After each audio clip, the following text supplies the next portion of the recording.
Welcome to another episode of the Kat Mak Talk Show. And I've got Marcie Dean on the show. What a story you have. Best-selling author, the Empower Her Powerhouse Edition. Thank you so much for coming on. But you also have what I love. Your business, which I want you to talk about in a sec. Love Evolve Music, Frequency Medicine Pioneer. Now, people, let that land. The reason why I have my show is for women such as Marcie. Why? Because she has an air of difference. There is something that we need in the world that is free in terms of hearing and what you do to help health and wellness. Frequency Medicine Pioneer. Like, that's insane. I'm going to get you to talk about that in a second. But first and foremost, yet again, thank you so much for jumping on the show. Best-selling author, why did you just decide to put your pen to paper and spew forth your whole life to the world? Because for those of you that have not bought the book, please go out and buy the book, Empower Her Powerhouse Edition, such as all the other collaborative authors on the book. Marcie's story of, and I was just saying it a little bit earlier, because I know you worked for IBM. Kudos to your business and where you're at. But let me tell you, high pressure, big time. Pressure. How much can a person handle? Marcie, over to you. Why did you decide to write your version in the book? So this kind of taps into about, as you mentioned, I worked at IBM 18 years, and then I was at AWS for 2 years. I had a main track life. I thought I knew exactly what I was going to do, going to retire that direction. But I went through a series of things in a very rapid time period. After leaving a marriage, I met this once-in-a-lifetime soulmate named John, and we had this crazy connection, and even like premonitions that something might happen to him, all these weird things that we just treated every day like it was our lab. And he ended up drowning, saving his son. You're going to make me cry again. I cried reading your story. I'm goose pimpling. Yeah, I'm covered in chills too. It's a mutual thing here. But yes, he saved his son's life in a rip current, but he didn't make it home with us. But it tapped into, I've always called myself an empath. I've always just kind of known things, but I was not some woo-woo spiritual person or any of this. And he and I just kept feeling like we had bigger purpose from God. And, suddenly I know what that is after he left. And so I took a grief leave, and very shortly after returning, AWS laid me off from ending my 20-year career. And then my brother actually died of an overdose. Like, all of this was back to back. And I was kind of asked to reevaluate my life, the people in it, everything that I was doing, But I was divinely guided to a recovery. And the second that John had passed, people were already telling me, you need to write your story. Just going through that alone. And I was like, I will one day, but I like short format writing. I get kind of ADHD when it comes to building long format. And so I've rewritten this story in essay level many times, and it's continued to grow and change and evolve. Right around the timing that I was approached about this opportunity, at first I was like, no, I'll wait and write my own story. And then I thought about it, I'm like, okay, I basically have manifested this. I've been asking for a way to get my story out in a short format. And what better way than to be associated with all these other wonderful, resilient women? So I basically had my chapter ready to go. I just didn't know where it was supposed to go. So this was absolutely another divinely led. Oh my God, my whole body's shivering. Like, I really am. I tell people they might need a jacket for some of these conversations, because this is such a tapped in thing that I'm in. Yeah. So your story is so powerful, and everyone's story is. Everyone's version of their story is. And because you had back-to-back traumas, basically, losses, identity shifts, Is it, I don't know that I'm going to call it trauma. Mm-hmm. I'm not going to call it trauma. I think it's what you said before, it's divine intervention. Mm-hmm. And I think your story is a perfect example. This is what resonated with me, of a perfect example of just live life. Absolutely. Just live life. So I will read out what resonated for me, and you can expand on it. And then I'd like you to talk about how the frequency medicine pioneer started because of the grief that you went through. And you're still going through, because grief is a process. We think grief is like somebody passes, done, dusted. No, it doesn't work that way. It's exactly what you said. It's evolution. And I say that we grieve even our kids at different ages. We grieve all kinds of things. It's not even just someone passing over. So yes. Yeah, I'm so glad you said that. I'm so glad you said that. And I want you to expand on that in just a second. So hold that thought, Marcie. So you wrote, when everything falls apart, frequency holds you together. When everything falls apart, frequency holds you together. And then you write, what happened through divine guidance became my life's work, creating music that heals, creating music that heals. So I'd love you to talk about how what you went through, and that what you went through, it's quite serious, right? It plays with your heart, your soul, your mind. And how did you lead into this? That's what I want to know. I want you to share that with the viewers, because what you do now is just, my ears are ringing. It's weird. Yeah, absolutely. And for me, again, this is not a path that I chose where I took the things I'd been doing my whole life and said, I want to build a business. I didn't even think that this was going to turn into a business. I just knew that it was a bigger purpose and a divine gift. I just really started tapping in and listening, and I felt that connection with John not leave me and guide me through wild things where I suddenly was experimenting with sounds and certain things were coming through, and I felt him in it. And one day I heard literally his tones coming through the latency on a Zoom call. No experience with audio. We both loved music. He always promised me he'd communicate with me if anything ever happened through music, thinking like you'll get lyrics in your head or I'm gonna Spotify cry. playlist. And this was so much deeper. And he just one day was like, make a song. I'm like, how? Oh, GarageBand's on my computer. I've never used it. But I opened it up and I still cringe at my first version of this because I've evolved a lot, but it was a fluid song that was just unlike anything else. And I have this process I've created, which is wild, that brings spirit harmonics frequencies into my music. So John and these angelic tones are coming through that I use instruments in a certain way, layer them, and treat it like I treat instruments like voice and isolate for this and then drop it back on my track. And so at first I was just fascinated with this whole process and this new hobby. And I thought it was just my grief, but I started sharing my music with more people. And people were reporting wild things that they were like, I had hip pain that started going away, or all my stress went away. I had a PhD, a woman who did a PhD in music who had worked with it forever. She's gotten to the point she couldn't listen to music. And she started listening to my tracks and she said, Marcie, I get lost in them. I don't judge them like the way I would with other work. Like it just shifts my mind. It clears my brain. So lots of things I started to understand about nervous system and how it works, and realizing that this is my divine purpose. But I was creative before, never ever in the music space, just visual art, UX design, that sort of thing. So it was a complete wild shift for me. My entire life, just overnight, different. So how are you managing it all? One moment at a time. I used to have really bad generalized anxiety disorder, and I'm still a human that experiences anxiety, but this music is what has saved me. So when I get up and I work on it each day, it brings my state to like a level place where I can handle things that I would not necessarily have been able to handle in the past. And even going through all these different things that I have, the resiliency comes from the power of this music and what I know it can do and wanting to share that with the world, you know? But I have learned to be in the now way more than I ever was before. Not making these plans in my head that it never goes the way we want it to or think it's going to. And so that's the best thing I can say is just as much as you can be in the present moment. Oh, I was just going to ask you, what wisdom can you share with other women that are wanting to be creative? Because I just did say earlier, I'm not a creator. And I'm like, Marcie said, no, yes, you are. So pull me up on that. Yeah, the first thing is that we have to realize the power of our language. And even things that people have told us our entire life, like the things we didn't try, we're like, oh, I've tried that and it didn't work out, so we walk away.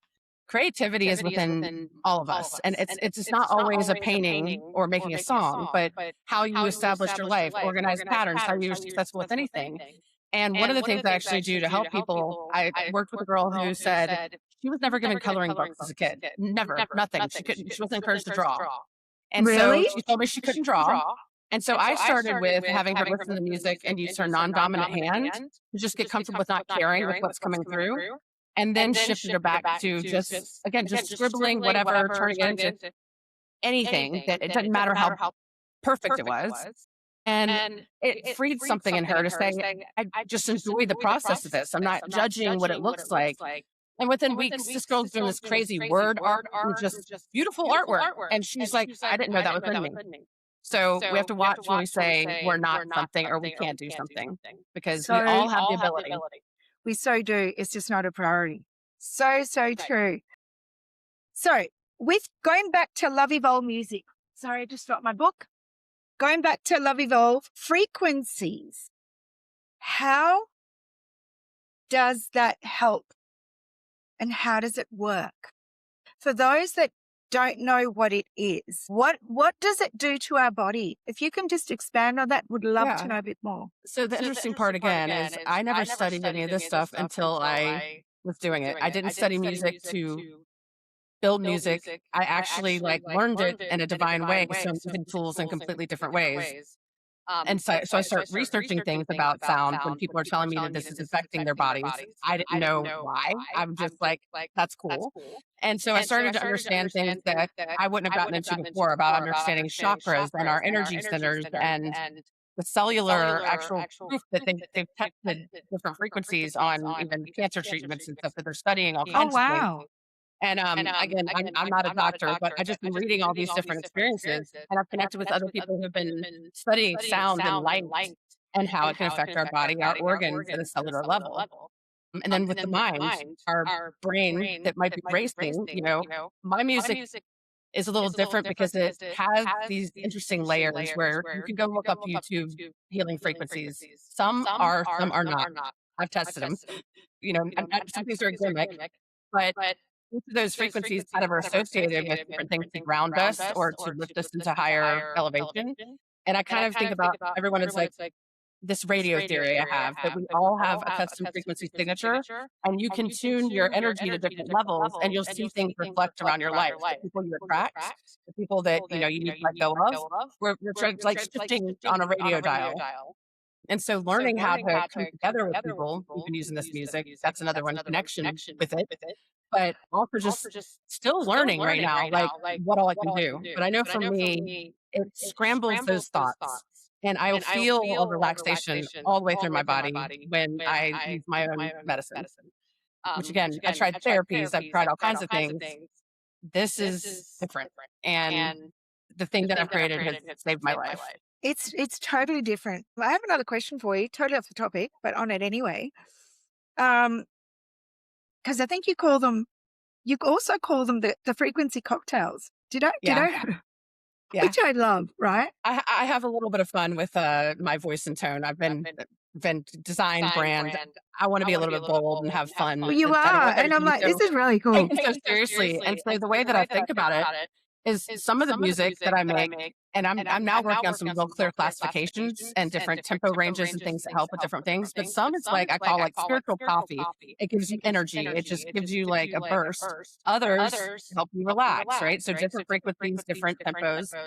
But all the songs have a variety of elevated frequencies versus me just concentrating everything to tuning it to 432 hertz or something. And so what I do is I elevate on top of the spirit vocals and on top of the instruments, very specific combinations of frequencies. So if you've got a couple different ailments, I'm going to give you the right mix for your ailments, very specifically when I build a custom track. And so that's why I kind of call how do you like your cocktail? I want these things mixed together. And you've got to get on Marcie's pages and see her music and listen to her music, but more so the way that you make it fun. Yeah. And when it's fun for me, I'm going to listen to it, which is why I shared it with my son. Yeah, it's very genre. This is really cool. And I'm like, Yes, yeah, and it is. no two songs are exactly the same. There's definitely this consistent the frequencies that are in there and the vocals, but I flow. And if I try to actually say, "Hey, I'm gonna make a rock song today," I start building it and I tap into a deeper level of intuition and it just flows into something totally different. So my music are they're kinda like journeys and there's pauses and shifts and dynamics that, I can't classify them. No, I call it but intuitive flow. I love that you say your music is a journey because it is. So I thank all the creatives, such as yourself, and I'm going to be totally selfish to say thank you for giving No. me your gift that helps me be a better human. Because essentially, that's what you're doing. I love the So, puzzle pieces across the board when we meet different people. We all have different gifts. And that's the beauty of it all. And yours to be complementary to mine. And when I can help somebody, I feel great. But typically, I always, even with coaching and stuff, I see it as co-coaching. Even if someone's come to you for help, you're going to learn something about yourself mirrored back from what they're going through that you're able to help them with. So absolutely. I love getting to know your whole magic as well. Absolutely. I have another quick question. Yeah. Your frequencies, does it help animals? Actually, absolutely. And I've got videos I can show you. My dog, Ace, no joke, he's my old man. He's 14 years old. And these headphones are actually the same one. He's a rat terrier, so he's small. And when I would put my headphones down, like I'd be lying on the bed working and I'd get up to go do something, he'd go nuzzle inside of them, like he was attracted to it. So not too long ago, he actually developed, I think just a lipoma, but he started getting this large mass on the back of his shoulder. And I was sitting here thinking, "Oh god, I don't wanna go to the vet. Here it's cancer. I can't, all the All the stuff. so I actually started putting my headphones around him, and I put the one headphone with my music playing over that spot and the other looped underneath. And he'll just curl up and he'll lie there for an hour, and I just play it. I want you to share. I want you to Oh, share with me the music Yeah. because Yeah. This is the best I part, need it. though. That mass has shrunk down half the size of what it was just from 3 days of using that. That's been a recent thing. So, but it calms So, some anxiety, everything. I So, need yeah. that. Yes, I'm absolutely. telling you, I need it because I have an anxiety-ridden dog, Mhm. and he's at my feet. He comes with me I everywhere. understand. I've got one of those too. He's an old man. He's 12. Yeah. Harvey's Yeah. on the ground. He's literally What at kind my of dog feet. is he? He's a Maltese Shih Tzu, so it's a Okay. little fur ball. Yeah.